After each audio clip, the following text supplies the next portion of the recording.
নমঃ ভগবতে বাসুদেবায়। জয় শ্রীকৃষ্ণ। রাধে রাধে।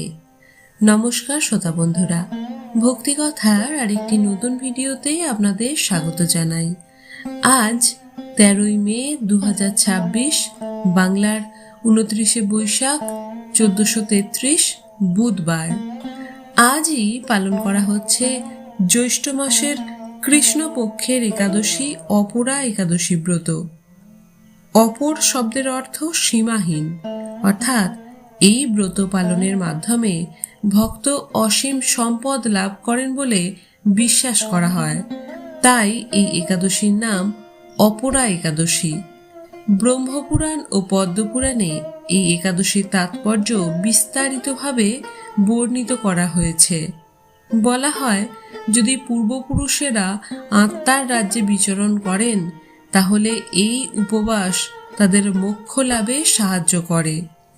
আরও বিশ্বাস করা হয় যে এই দিনে ভগবান বিষ্ণুর উপাসনা, বিষ্ণু সহস্রনাম পাঠ এবং বিষ্ণু স্তোত্র জপ করলে অলৌকিক উপকার পাওয়া যায়।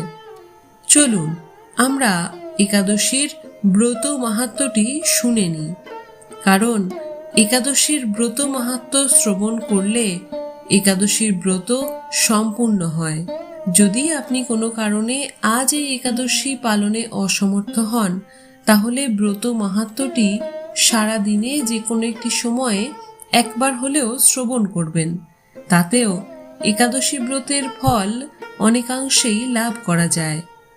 চলুন আমরা ব্রত মাহাত্ম্যটি শ্রবণ করি। জয় শ্রীকৃষ্ণ। রাধে রাধে।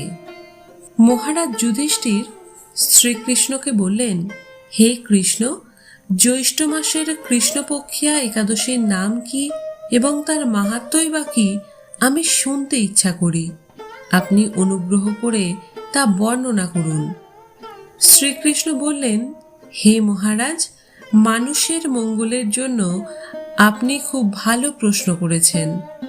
বহু পুণ্য প্রদানকারী, মহাপাপ বিনাশকারী এবং পুত্র দানকারী এই একাদশী অপরা নামে খ্যাত।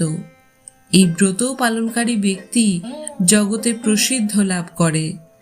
ব্রহ্ম হত্যা, গো হত্যা, ভ্রূণ হত্যা, পরনিন্দা, পরস্ত্রী গমন, মিথ্যা ভাষণ প্রভৃতি গুরুতর পাপ এই ব্রত পালনে নষ্ট হয়ে যায়। যারা মিথ্যা সাক্ষ্যদান করে, ওজন বিষয়ে ছলনা করে, শাস্ত্রের মিথ্যা ব্যাখ্যা প্রদান করে, জ্যোতিষীদের মিথ্যা গণনা ও মিথ্যা চিকিৎসায় রত থাকে, তারা সকলেই নরক যন্ত্রণা ভোগ করে। এই সমস্ত ব্যক্তিরাও যদি এই ব্রত পালন করে তবে তার সমস্ত পাপ থেকে মুক্তি হয়। ক্ষত্রিয় যদি স্বধর্ম ত্যাগ করে যুদ্ধক্ষেত্র থেকে পালিয়ে যায় তবে সে ঘোরতর নরকগামী হয়, কিন্তু সেও যদি এই ব্রত পালনে যুক্ত হয় তাহলে তার স্বর্গগতি লাভ হয়। মকর রাশিতে সূর্য অবস্থানকালে মাঘ মাসে প্রয়াগ স্নানে যে ফল লাভ হয়, শিবরাত্রিতে কাশীধামে উপবাস করলে যে পুণ্য হয়, গয়াধামে বিষ্ণু পাদপদ্মে পিণ্ডদানে যে ফল লাভ করা যায়, সিংহ রাশিতে বৃহস্পতির অবস্থানে গৌতম নদীতে স্নানে, কুম্ভে কেদারনাথ দর্শনে, বদ্রিকাশ্রম যাত্রায় ও বদ্রীনারায়ণ সেবায়, সূর্যগ্রহণে কুরুক্ষেত্রে স্নানে, হাতি ঘোড়া স্বর্ণদানে এবং দক্ষিণাসহ যজ্ঞ সম্পাদনে যে ফল লাভ হয়, এই ব্রত পালন করলে অনায়াসেই সেই সকল ফল লাভ হয়ে থাকে।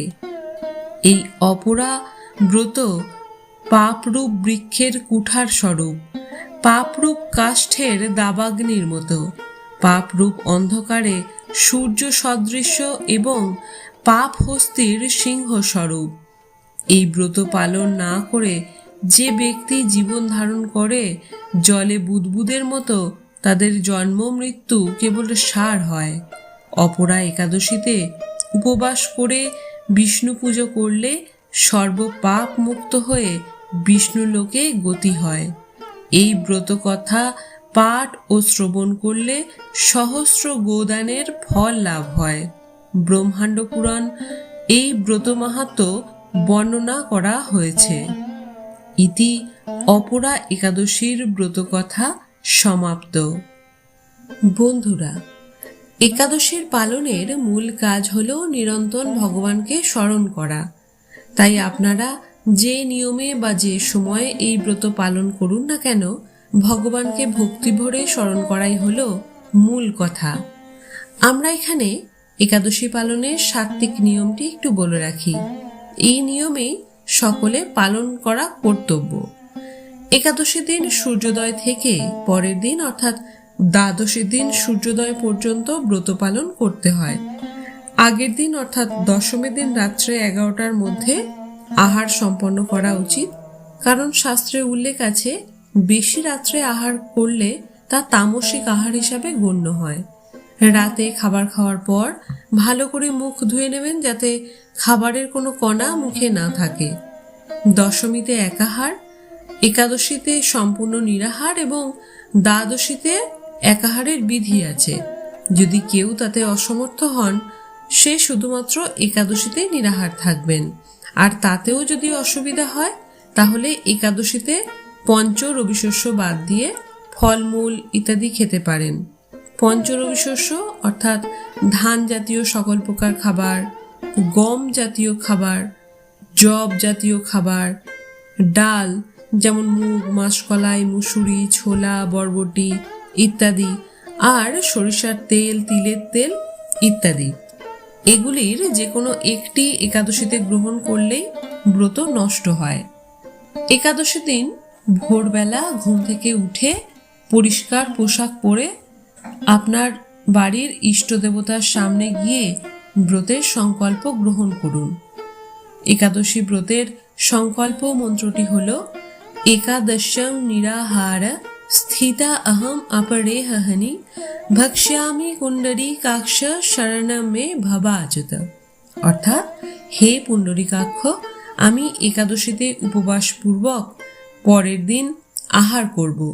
আমি যাতে এই একাদশী নিষ্ঠার সাথে পালন করতে পারি, তার জন্য আপনি আমার সহায় থাকবেন। ব্রতকারী এই দিন কোন রকম প্রসাধনী ব্যবহার করবেন না। একাদশীর দিন অন্যতম প্রধান কাজ হল নিরন্তর কৃষ্ণ ভাবনাময় হয়ে ভগবান বিষ্ণুর আরাধনা, শ্রবণ, কীর্তন, নাম করা ইত্যাদি। একাদশীর ব্রত মাহাত্ম্য পাঠ করা একাদশীর দিনের প্রধান কাজ। এছাড়াও হরিনাম সংকীর্তন করুন। একাদশীতে রাত্রি জাগরণ মহাপুণ্য প্রদান করে।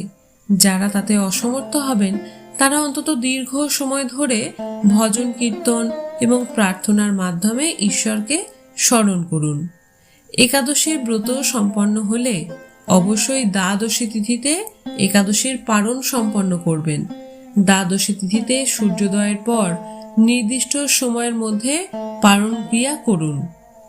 অপরা একাদশীর পারণের যে সময়টি নির্দিষ্ট আছে সেটি হল পরের দিন অর্থাৎ 14ই মে বৃহস্পতিবার সকালবেলা 4:56 থেকে 9:18 মধ্যে।